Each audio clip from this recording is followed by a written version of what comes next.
Economic research यानी NCAER की एक रिपोर्ट आई है और इस रिपोर्ट ने बिहार में शराबबंदी पर बड़ा सवाल खड़ा कर दिया है।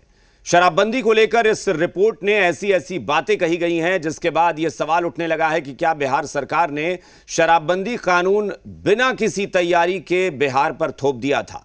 क्या इसके लिए कोई प्रक्रिया नहीं अपनाई गई थी, कोई जागरूकता अभियान नहीं चला? क्या इस शराबबंदी कानून का बिहार को कोई फायदा मिला, इसके बारे में कोई अध्ययन नहीं किया गया? ये तमाम सवाल खड़े हुए हैं इस रिपोर्ट में दी गई जानकारी के बाद। इस रिपोर्ट में जो बातें कही गई हैं उसने ये एक बड़ा प्रश्न चिन्ह लगा दिया है शराबबंदी कानून को लेकर, जिसको लेकर पिछले 10 साल में बिहार में लगातार बहस चलती रही है। कभी देश की सर्वोच्च अदालत के जज ने इस पर टिप्पणी की थी और उन्होंने कहा था कि किसी भी कानून को बिना किसी तैयारी के कैसे बेतरतीब तरीके से लागू किया जाता है, इसका एक बहुत बेहतर प्रमाण, बेहतर उदाहरण बिहार में शराबबंदी कानून है। और अब ये NCAER की रिपोर्ट। इसी पर बातचीत के लिए हमारे साथ बिहार सरकार के मद्य निषेध, उत्पाद एवं निबंधन विभाग के मंत्री मदन सहनी जी हमारे साथ जुड़ गए हैं। मदन सहनी जी, बहुत बहुत स्वागत आपका जी बिहार झारखंड पर। धन्यवाद आपको जी। मदन सहनी जी, पहला सवाल यही कि क्या NCAER ने अपनी रिपोर्ट में जो बातें कही और उसके बाद जो सिफारिश की है सरकार से कि बिहार में शराबबंदी कानून खत्म कर देना बेहतर होगा, इस पर आप क्या कहेंगे? नहीं, इसको हम लोग सिरे से नकारते हैं। इस रिपोर्ट को हम लोग सिरे से नकारते हैं। इस विभाग के मंत्री होने के नाते ये हमारी जिम्मेदारी भी है कि हम उनके रिपोर्ट को माने या नहीं माने। और दूसरी बात, जो जितना बात आप उनके रिपोर्ट के आधार पर या अन्य जो हमारे विपक्ष के लोग हों या सत्ता पक्ष के लोग हों, उनकी बातों को सुन कर के आप बोल रहे हैं, लेकिन हम व्यक्तिगत रूप से और इस विभाग के मंत्री होने के नाते यह आपको सीधा जवाब देना चाह रहे हैं कि माननीय पूर्व मुख्यमंत्री आदरणीय श्री नीतीश कुमार जी ने इनको 2016 में लागू किए थे और जो बिना तैयारी की बात कर रही है, बिना इसके बारे में जानकारी की बात कर रही है, बिना समर्थन की बात कर रहे हैं, तो आपको याद भी होगा कि इसके लिए पूरे बिहार में मानव श्रृंखला का भी आयोजन किया गया, जो एक तरह से कह सकते हैं कि वो एक रिकॉर्ड था। बहुत करोड़ों लोग इसमें भाग लिए थे और इसके लिए समय समय पर जागरूकता अभियान भी चलते रहते हैं और कई सर्वे भी हो चुके हैं कि इसका क्या फायदा बिहार के लोगों को मिला,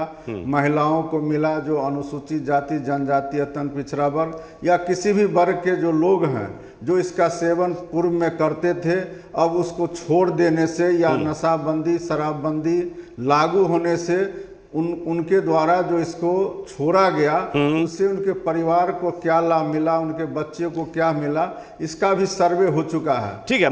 मदन सैनी जी, देखिए, सिर्फ सरकार अपने स्तर पर क्या रिपोर्ट देती है, क्या सर्वे कराती है, वो एक तरफ है। मैं मान सकता हूं कि राजनीतिक वार पलटवार में आप विपक्ष को अपने तरीके से जवाब दे, लेकिन ऐसा नहीं है। पहली बात तो ये कि ये संस्था जो है वो ऐसा नहीं है कि अचानक से उठकर खड़ी हो गई और इसने एक रिसर्च कर दिया। 70 साल पुरानी संस्था है। 1956 में संस्था का गठन हुआ है और आज भी इसके जो प्रमुख हैं, इसके जो अध्यक्ष हैं, वो कोई छोटी मोटी हस्ती नहीं है। नंदन नीलेकणी इसके प्रमुख हैं। इस संस्था के आर्थिक मामलों पर यह पूरी रिसर्च करती है।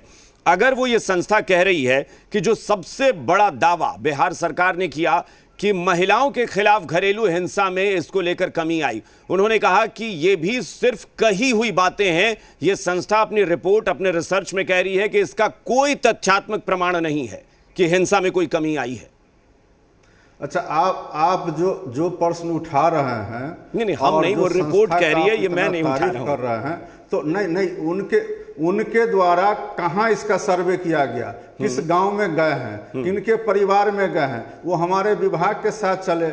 हम लोग उसका जो है हमारे साथ चल करके इसका एक आप कहिए कि इसका सर्वे करें। और अगर उस सर्वे में इस तरह का रिपोर्ट आएगा कि अगर किसी महिलाओं को इसका लाभ नहीं मिला, किसी अनुसूचित जाति, किसी गरीब को इसका लाभ नहीं मिला, तो मैं आपकी बात मानूंगा और इनके सर्वे को भी मानूंगा, लेकिन मैं सिरे से इनके सर्वे को खारिज करता हूं। नहीं, मैं ठीक है, मैं बिल्कुल नहीं कह रहा हूं कि मैं बिल्कुल नहीं कह रहा हूं मदन सैनी जी कि आप उस सर्वे की रिपोर्ट को मान लीजिए। नशाबंदी हाँ। भले लाख लोग बोल ले, लेकिन आज अगर इसको अगर कोई भी व्यक्ति कह दे कि इसको हम चालू करने के लिए जा रहे हैं, तो कल से सड़क पर लोग उतर जाएंगे। ठीक है मदन सैनी जी, मदन सैनी जी, ये जो आप कह रहे हैं, देखिए अगर व्यक्तिगत तौर पर पूछिए तो व्यक्तिगत तौर पर बिहार की बहुत बड़ी आबादी कहेगी, आप मुझसे पूछेंगे मैं भी कहूंगा कि मैं नशे के खिलाफ हूं, लेकिन व्यक्तिगत तौर पर आप नशे के खिलाफ हो सकते हैं, लेकिन आप जिस कानून की बात कर रहे हैं जिसको आपने लागू किया, नहीं मदन सैनी जी, आप लेकिन एक बात समझिए ना, मैं फिर कह रहा हूं कि ये संस्था जो है देश की सबसे पुरानी, मैं आपकी बात समझ रहा हूं, जो इकोनॉमी पर, आर्थिक व्यवस्था पर सबसे पुरानी संस्था है और सबसे बड़ी संस्था है।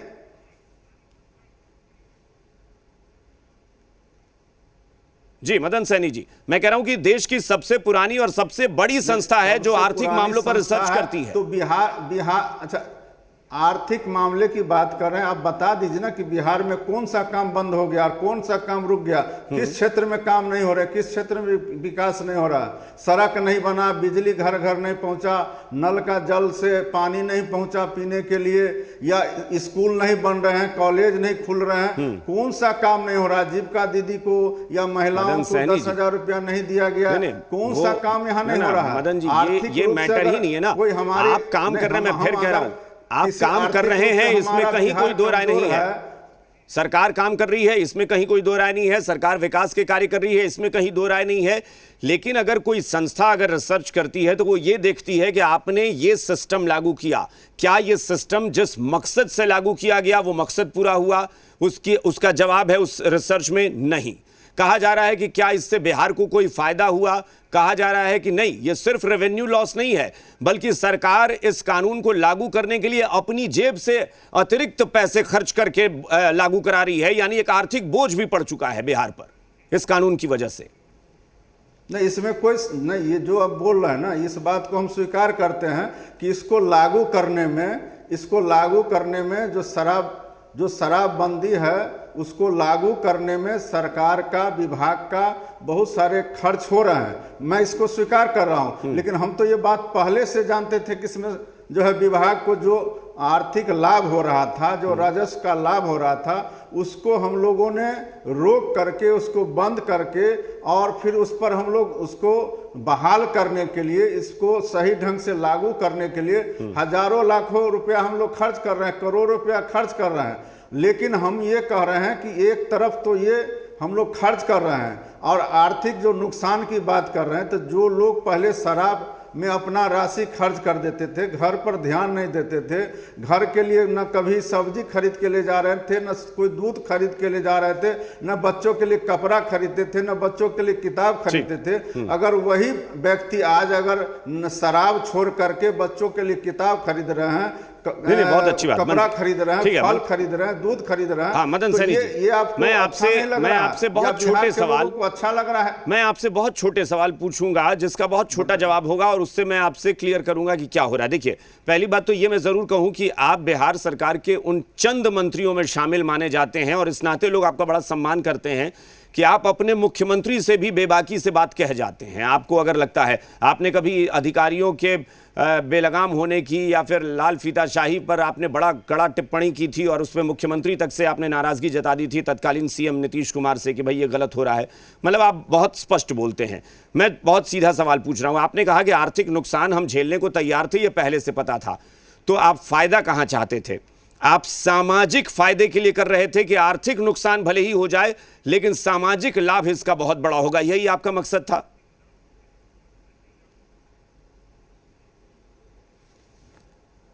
मदन सैनी जी,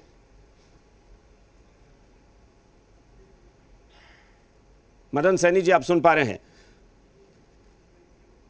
हाँ, बीच में आपका कट हाँ, गया मैं था। कह रहा हूं कि आपने कहा कि हमें पहले से पता था कि आर्थिक नुकसान होगा, लेकिन आर्थिक नुकसान आपने सहने का जोखिम क्यों उठाया? क्योंकि आपको लगा कि इसका सामाजिक लाभ होगा, यही आपका मकसद था ना?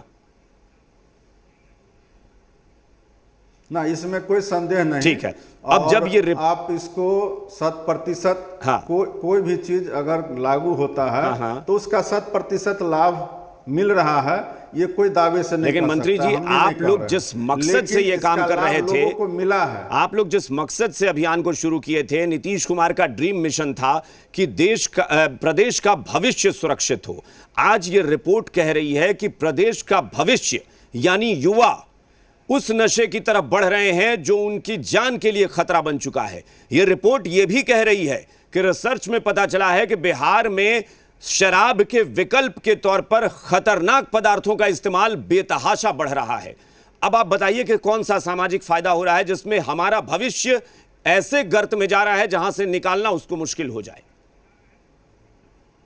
नहीं, ये बात मानने योग्य नहीं है जो सर्वे रिपोर्ट है और जिसके आधार पर आप ये प्रश्न हमसे पूछ रहे हैं या सवाल खड़ा कर रहे हैं, ये मानने योग्य इसलिए नहीं है कि बिहार में शराबबंदी नशाबंदी लागू है, बहुत सारे अन्य प्रदेश में नहीं है, एकाध प्रदेश छोड़ करके, फिर भी वहाँ सूखा नशा जिसके तरफ आप इशारा कर रहे हैं या बोल रहे हैं, वो सभी इस प्रदेश से ज़्यादा लोग इस्तेमाल कर रहे हैं। और ख़ास करके जो यूथ का बात आप कर रहे हैं, यूथ के बारे में यह भी आपको जानना जरूरी है कि आखिर वही सूखा नशा की ओर ज़्यादा क्यों जो है सो आकर्षित होते हैं। उसका एक खास वजह है कि शराब पीने पर जो शुरुआत नशा का करते हैं, चाहे वो उसका कारण जो भी रहे, संगत में करे या स्टूडेंट लाइफ में किसी तनाव के वजह से करे, पारिवारिक कारण से करे, सामाजिक कारण से करे या शौकिया करे, वो शराब का सेवन करने से मुंह से गंध आता है, उनको लगता है हम परिवार में तुरंत पकड़े जाएंगे, इसलिए सूखा नशा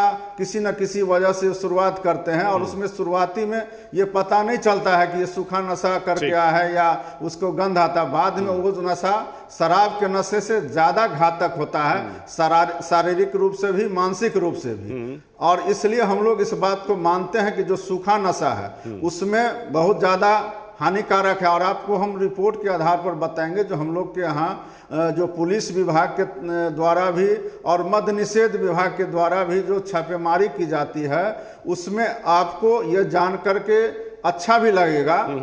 और हम लोग को भी बताने में ये बात लग रहा है कि जो 10 साल के अंदर में इस विभाग के द्वारा जो काम किया गया है, उसमें पिछले साल और अब अभी इस साल में अभी मात्र जुलाई तक में जो रिपोर्ट है, उसमें हम लोगों ने जितने सूखा नशा में प्रयोग होने वाले, चाहे हेरोइन हो, स्मैक हो, अफीम हो या अन्य जितने भी तरह का इंजेक्शन हो या कफ सिरप हो या टैबलेट हो, सारे चीजों को जो हम लोगों ने पकड़ा है, उसमें अभी इस बार बहुत ज्यादा हम लोगों ने जब्ती की है। ठीक है, मैं आखिरी सवाल पूछ रहा हूं जी, ये बताइए कि क्या बिहार सरकार इसको लेकर वाकई कुछ ऐसा नहीं करेगी कि एक रिपोर्ट अगली जब कभी आए इसी संस्था की तो वो पॉजिटिव आए? ये एक बहुत बड़ा सवाल है, प्रश्न चिन्ह है ना सरकार के अभियान पर, कि रिपोर्ट कहे कि नहीं आपका कानून फेल हो गया, तो इसके लिए प्रयास करना पड़ेगा। आप शराबबंदी हटाने जा रहे हैं या नहीं?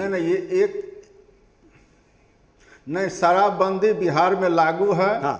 और आगे भी शराबबंदी लागू रहेगा, एक बात। दूसरी बात, जो रिपोर्ट है, हाँ, उस रिपोर्ट के आधार पर हम लोग आगे कोई भी निर्णय नहीं लेने जा रहे हैं। ठीक है। हम लोग आगे ये शराबबंदी लागू रहेगा और उसको और सख्ती से कैसे हम लोग लागू करें, जिस तरफ आप लोगों का चिंता है या बिहार के लोगों का चिंता है या जो सर्वे करने वाले एजेंसी है उनका चिंता है। बहुत अच्छी बात है कि आप लोग इस पर सख्ती से कुछ करें ताकि अगली रिपोर्ट अगर आए तो पॉजिटिव आए। को हम लोग एक तरफ रखते हैं, लेकिन हम लोग इसको लागू रखेंगे। चलिए, बहुत बहुत शुक्रिया, और बेहतर ढंग से लागू। बहुत बहुत शुक्रिया मदन सैनी जी हमारे साथ बातचीत करने के लिए, हमारे साथ जुड़ने के लिए।